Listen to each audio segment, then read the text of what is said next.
Self-sabotage is actually just a reflection of you being afraid of failure. Self-sabotage doesn't really exist. It's just the fear we have of trying out things that we're not yet good at. It's a reflection that we're afraid that if we do what we actually truly need to do, something bad is going to happen because we don't know what's going to happen if we do what we need to do. I myself am someone who has suffered from self-sabotaginess. And I also am the type of person who will procrastinate stuff if it's not urgent. And you might say, well, you're fairly consistent here on your channel. But you know what? Sometimes even that, me making a video, is a battle between me and my self-sabotage. That's why I actually wanted to make a video about self-sabotage today, because I was about to procrastinate the heck out of making a video. I was trying to find a million trillion reasons for why I shouldn't do a video today. I already filmed one yesterday. I woke up and had a really bad morning. My legs really hurt from exercising yesterday. Maybe I should just relax. It's late at night. There's always a million good reasons why not to do something and why you couldn't achieve something. You know what? The brain actually naturally gravitates towards the negative things, the reason not to do something. It is us, our consciousness, who consciously has to make a decision to fight that in order for us to become comfortable with doing more and not self-sabotaging. Which is why the key to actually not self-sabotaging is just getting up and doing something. Even if you don't want to do it. Actually, when you least want to do something, when you have the most excuses to do something, that's when you have to go up and do it or just do something. And today, even me, the person who shares advice on here, had one of those days where you wake up and you're like, I don't want to do nothing. I woke up super late, and I woke up with this mood where I was on it's already too late in the day for me to do something. And I really did a lot of working out yesterday, so maybe I should just relax and do nothing. Well knowing that I'm not the type of person who can just do nothing. The type of days where I do nothing are days where I still do stuff. But because I've trained myself to realize that me being in a bad mood is actually a sign of the fact that something great is about to happen in my life, I realized, okay, I have to push through somehow, some way. And what does pushing through mean in this case? Well, for me, it meant I got up and I put on makeup even though it was like 4 in the afternoon. And from then on, I had to decide what to do next. Then I had another procrastination conversation with myself.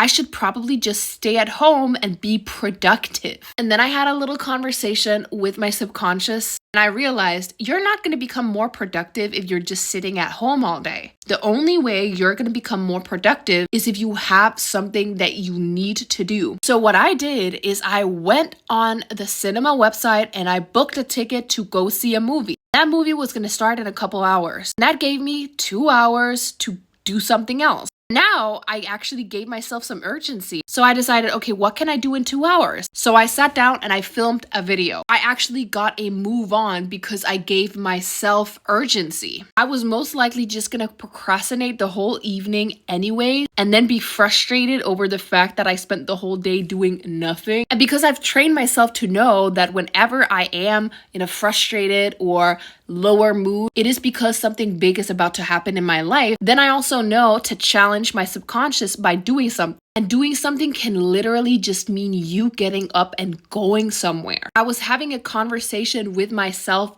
literally saying, okay, so we're gonna go to the movies, I guess. It felt very natural to me because that just meant I had to go up and get going and do something. So I went from procrastinating,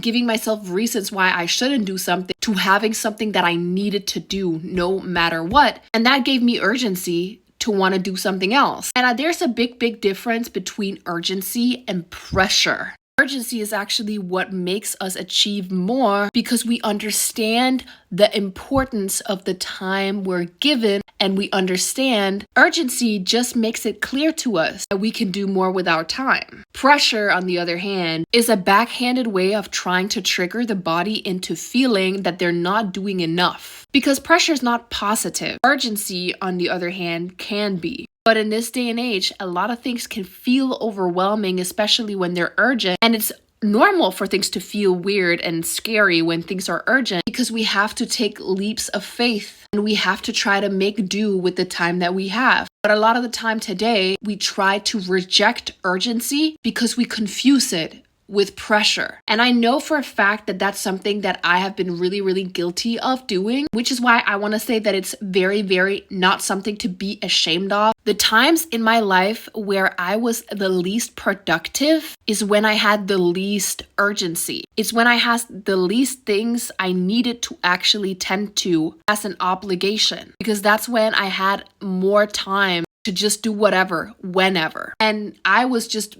becoming very, very comfortable with not doing anything, because I can just do that tomorrow or I could do that later. It's kind of like when you get an assignment and that assignment isn't due till a couple months. You're not going to start it today, are you? Or tomorrow. It's actually only when you get to a week before you have it due, maybe, that you're going to start actually considering working on it. But you knew you had 2 months to do it. You had 2 months to do it, but we're not going to start doing it till it feels urgent. And then suddenly in that week where we have to do that assignment, we're also going to have to do something else and something else. And miraculously, we end up getting it done. That's because we become much more aware of the power of the time that we do have and how to manage it. And I'm never ever going to preach some time management, get up at 4 a.m. type of thing, because that does not make sense. That is actually pressure. Today, we have a tendency to try to reframe urgency as pressure. We often do that by adding outside circumstances. While in reality, the things we're doing in our life is actually something we signed up to do ourselves. It's something that we set ourselves up to do. There's a lot of decisions we make in our lives. Of course, we're going to have responsibilities that we turn from urgency into pressure because we're afraid of the outcome. Our nervous system is afraid of the outcome. That is where self-sabotage usually starts in today's age, which is why a lot of people don't get to the finish line of what they truly want to do, because they turn urgency into pressure. It could be something like you sign up for the gym and you start going to the gym, but then you start not wanting to go. You have a class that you have to go to that you signed up for yourself, but now you're starting to think, oh, can I make this excuse and can I make that excuse to not go? Then you start thinking about all of the ways in which you could start making excuses for not going.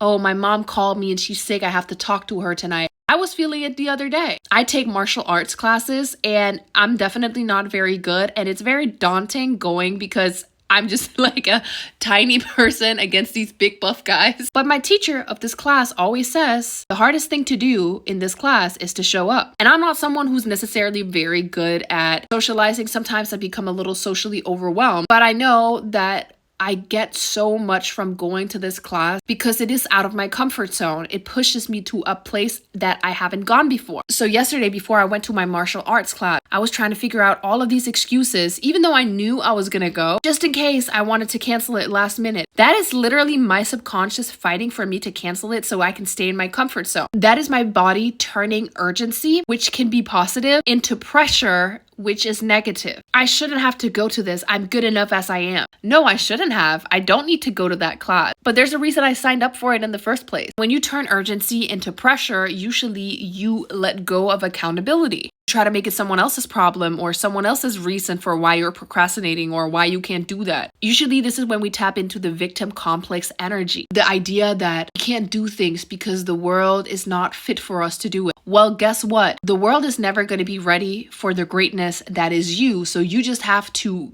go out and get ready for yourself. You have to go out and do it. The world is only going to be able to react to your greatness when you act on your greatness. How do you think the world is ever going to be able to give you what you truly want if you do not show that you're showing up for yourself every day? And don't worry, it is very, very normal to self-sabotage. It is literally your nervous system trying to keep you in the safe place that you have created for yourself. Because what the human body fears the most is unpredictability. The fear of the unknown is actually what we fear the most. Usually we actually fear how great we could become if we took the leaps of faith that we need to take. This is why we end up self-sabotaging, because we don't know exactly how we're going to become as powerful as we know we can be. And we want to control the narrative of the how so bad that we would rather stay where we are, because we can definitely control how to stay self-sabotaging. We can definitely control blaming it on other people. We know how that one is going to turn out,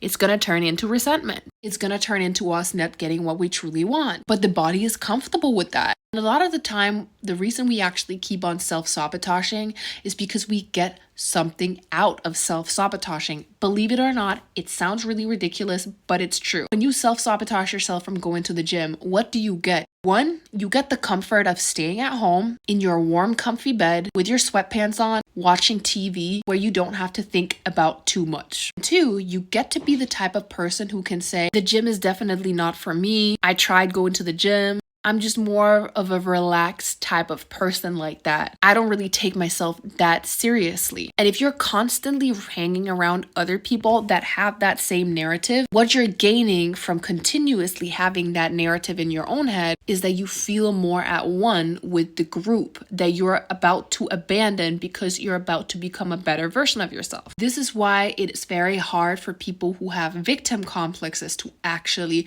stop self-sabotaging, because they do get some cushion out of self-sabotaging. They get some cushion out of being around narcissistic people that make them feel terrible. They get cushion from people pleasing. They get cushion for blaming things on the world. It gives them the alibi that things are against them. They wouldn't get that comfortability of being able to tell everyone that they go through hard things if they took themselves out of those situations and stopped self-sabotaging. You stop hanging around men that are terrible for you. You cannot continue the narrative within your head that men are terrible. And that's a cushion that you've gotten used to because that cushion gets reactions. It gets a certain community, and then you don't feel alone. It strengthens an alibi that the person who has a victim complex has been creating for themselves again and again. I used to have a huge victim complex myself, so I know this for a fact. I used to blame everything on my neurodivergent, and I used to think that because I was neurodivergent, that meant the whole world was against me and I could definitely not change until the world changed. And the cushion that I was getting out of that was that I wasn't taking responsibility for the things that I needed to take, which meant I had to do less. But what did it also mean?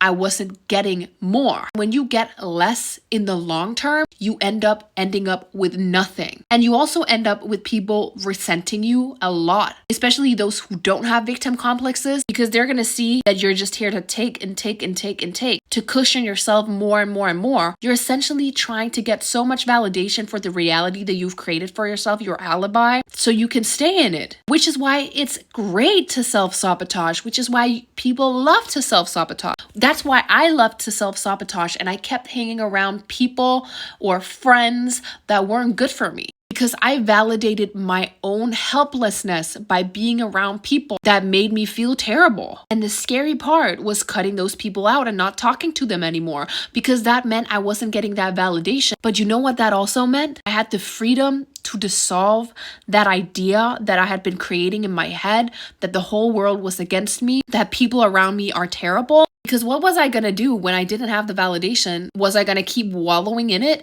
I willingly took myself out of that validation cycle, so it was not going to give me anything more to keep going with that. Essentially, you have to take yourself out of the comfortability of uncomfortability. The comfortability of being able to state that this is how things are. I'm just the type of person who attracts this type of person. I'm just the type of person who lives this type of life. I never get anything good. When you're around yourself only, what do you get out of saying that? What do you get out of having that mentality? Nothing. So you're just going to be left with the harsh mentality that you've been trying to reinforce. And that's usually actually also why people with victim mentalities end up going through a period where people leave them. Because it's the universe's way of granting you the possibility to step into self-validation instead of self-sabotage. It is the universe's way of taking away all of your cushion so that you realize what that cushion really was. It wasn't good. It was literally you isolating yourself with thoughts that weren't serving you. They were just keeping you from getting where you want to go. But that reality has to shatter in order for you to move on. And then when you learn to give yourself more self-validation on your growth journey, you're going to start to realize that self-sabotage has so much more to do with you doing nothing than you just doing things. We're very afraid of doing things because we're afraid of the results they're going to bring. People are going to laugh at us. What if people don't like that I say this? What if people don't like the way I dress? What if they don't?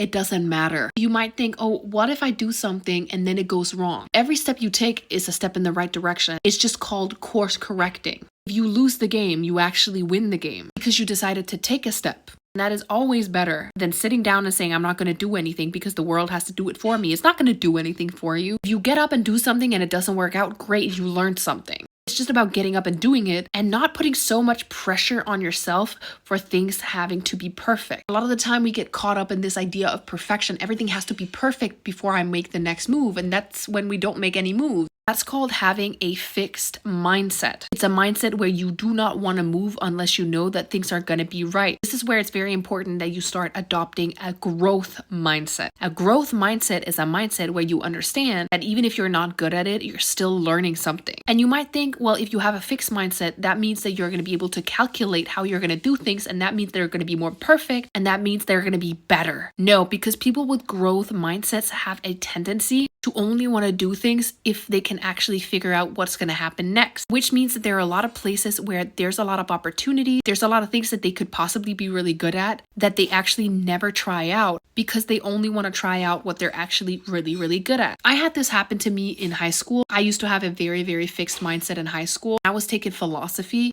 because I thought philosophy, that's something that I know a lot. And I love to read philosophy books. So I thought that's just the right thing for me. It turned out philosophy class was not what I thought it was. And it literally broke my world. But in this instance, I actually had a growth mindset because I had to pick different subjects. And one night at the school, there was an open house where you could check out what type of subjects you could take. I always thought I was going to do the creative, philosophy, all of that stuff. Media class, philosophy, that's all me. But I ended up being drawn by a subject that I had never, ever thought was going to be for me. I ended up going to a presentation about what it would be like to do innovation class. And I signed up for innovation class. And it turned out that this class was actually something that I truly, really, really like. I met a bunch of people that made me think very differently. I realized I would have never ever taken this class if I had had a fixed mindset that I needed to do something that I was already completely perfect at. Because then I would never have discovered what I'm actually really, really good at.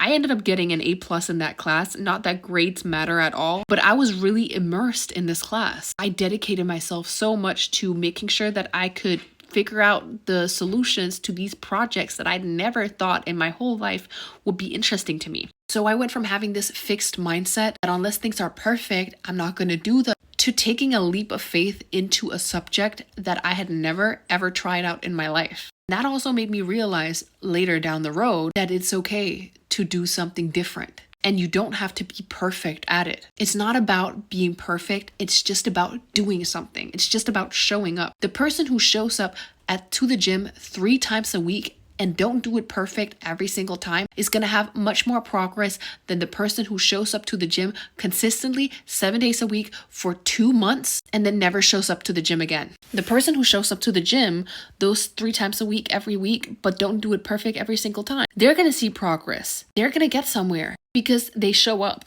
It's simple as that. They show up. And even if it doesn't go exactly how they want it to be, they went. And that's one of the main points when it comes to self-sabotage. Today, through social media, we're so addicted to this idea of instant gratification, of getting the results that we want instantly, that we don't realize that the process of truly getting to where we want to go is much more crinkled and much more it's unpredictable. We try to get a predictable answer from a life that is truly unpredictable. And unpredictable doesn't mean bad. It can mean absolutely amazing because sometimes we're presented with opportunities, people, a life that we didn't know we could get, but only when we're open to that unexpectability. That's when we're going to be able to get something we didn't expect, something that's great, something that's amazing. And that's why it's key not to get stuck in that rut of everything having to be perfect, not doing something unless it's calculated. You just have to get up and do something. Every time I'm stuck in a rut, one thing I do is that I put on music and I force myself to get up and I dance. I move my body, I dance around. And if I'm really in a rut, I start singing because it gets me to use my body. And this is a conversation we're going to have another time. The conversation of just getting up and moving your body, how powerful that is when it comes to manifestation. But in general, that part of it can get me to do something else. It gets me to realize how I am in control of my life. And we are in control of the life that we live. I'm in control of how I move my body. So I don't need to have control of how everything turns out because I can control what's most important, what I choose to do next, how I respond. And that leads me almost to the most important part of this whole conversation of self-sabotage, which is responsibility. Because when you realize that you actually have control over what happens next, that's when you realize you have the ability to respond differently. And only when you take responsibility, you will be able to control how your life turns out. Not because you control how things are going to happen, what's going to happen next. You just control how you react to what the outcome of whatever it is you do is. It's very different from you trying to micromanage and trying to make everything perfect in the path, because that's what's going to make you go absolutely cuckoo. It's going to want to make you procrastinate like crazy because you feel like you can't control the outcome. No matter what happens in your life, you can always control your reaction. And taking responsibility, aka the ability to respond to how things turn out in your life, when you get up and you do things, it's going to be a little hard in the beginning. But this is where getting up and just doing something is so important, because you realize you do have the power to do it. This is where getting up and dancing and just moving your body is really powerful, because then you realize, you know what? If I had a really, really bad day or I got really, really bad news, I could literally just get up and dance. If I choose to, I could get up and dance. And when you do get up and just dance or just do something, that's when you truly show your body that you can get further. And that doesn't mean that you try to push things into a corner and you never think about it again and your emotions don't matter. No, absolutely not. It just means that you have the understanding that you can choose what happens next. Actually, not you can choose what happens next. You can choose that something will happen next. Someone tells you that they don't like your hair. Okay, let me get up and dance. What are they gonna do? Okay, you don't like my hair? I'm gonna continue dancing. Ooh. We have free will. We're just not using it because we're afraid what's gonna happen if we do, because we're afraid things are not going to be perfect, because we're afraid we're not going to get it the way that we truly want. Nothing is ever going to go the way that you truly want it to go, because it's going to go much better. It's going to go in a way you didn't expect. And that's absolutely amazing, absolutely incredible, because the universe is literally unlimited. So why would you ever think that things are going to happen in a way that you could understand and you can comprehend at this level? You're not unlimited yet. You're trying to become unlimited, which is why you have to have faith, because unlimitedness is not something that happens out of you being on some, I need to micromanage, I need to control it. It's something that happens when you have trust in the unlimitedness. When you start telling yourself, at any moment, my true purpose could reveal itself to me, even when you're in a bad situation, especially when you're in a bad situation. When you're trying not to do something and you're like, you know what, at any moment, the life that I truly want, who I'm supposed to be, whatever my purpose is, it could reveal itself to me. If you repeat that, I have certainty, I have certainty, I have certainty, over and over again. And if you mix that with you getting up and dancing, you're going to shake off that self-sabotage that you're so addicted to, because you're going to show your body that you're going to move regardless. Oh yeah, you're going to try to keep me in my comfortability of being uncomfortable. You're going to try to keep me in my old values and beliefs. You know what? I don't know what comes next, but I know that something is going to come next and I'm going to do that. That was me today. I was like, I know something is going to come next. I don't know what it is, but you know what? Let's make it going to the movies. It is not I'm going to write a long paper and dissertation about the meaning of life thing. It was me going to the movies. But you know what? It was enough of a move for me to come back and be like, you know what? I need to film a video about self-sabotage, because that was me going against my self-sabotage inner self, who constantly wants to keep me in the same place of peace, which is not really peace. It's just something that I feel like I can control. So I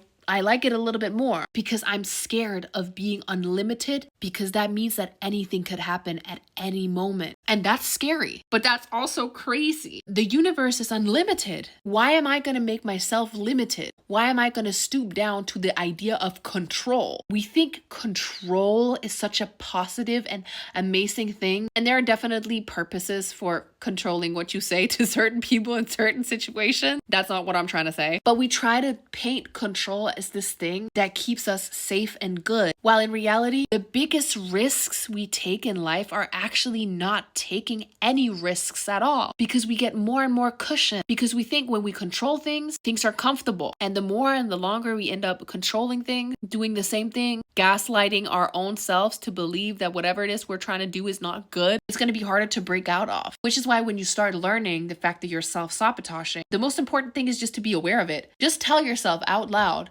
I'm self-sabotaging. You're going to be like, yo, did I just say that? And then put on your favorite song and stand up and dance. And then you're going to be like, yo, I can actually choose what I do next. I can choose that something happens next. I'm not exactly going to know what happens after this song, but if anything, I can always put on the song. The only way you're ever going to be able to embrace the unlimitedness of the universe, which means the abundance that you're meant to have, the success, the money, the gorgeousness, whatever it is you truly want in your life, is if you embrace the unknown. It's if you get up and do something. Just get up and do it. Do something. And if it doesn't work out, fine. You did it. You didn't waste time. There's no wasted time when it comes to you finding your true self, your higher self, your unlimited self. It is you just learning. That wasn't for me. That was different. But you did something. I'm a perfect example of this. I've dropped out of school twice. I went to law school and I dropped out. And I went to business school after that and I dropped out again. And a lot of people I knew wanted to make me feel very bad about the fact that I dropped out, but I'd never have gotten to where I am today if I didn't do it. So I'm pretty happy about that. It was just me course correcting. I didn't lose anything from it. I only lose something if I believe that I've lost something. I feel like I've gained something. I gained a lot of knowledge. Maybe not the knowledge that people think you're supposed to learn, but I learned a lot about myself. So I don't feel like I wasted my time. But today we're very caught up in this whole idea of like, oh, you shouldn't waste no time. You need to do something right now that is the right thing. So we don't grow into the people we're supposed to be because we try to stay the course with the right thing for so long that we don't realize that it's the wrong thing. The longer you stay on one train, the more expensive the return ticket is going to be. You might think it's the right train because everyone points to that train, but not everyone's trying to go to the same destination. Maybe you want to do something different. So why get on the train that everyone's trying to tell you you need to get on? And you know what? Maybe try to get on that train. See who's on the train, see what that train is about, and get off it again. You might have to walk back a little bit, but it's okay. You went and you did it, and that's good enough. Self-sabotage has so much to do with doing nothing rather than just doing something. And doing something is the key. Whatever it is, getting up and baking some cookies. The more you keep ruminating on doing nothing, that's when you're going to continue self-sabotage. But you just get up and do something.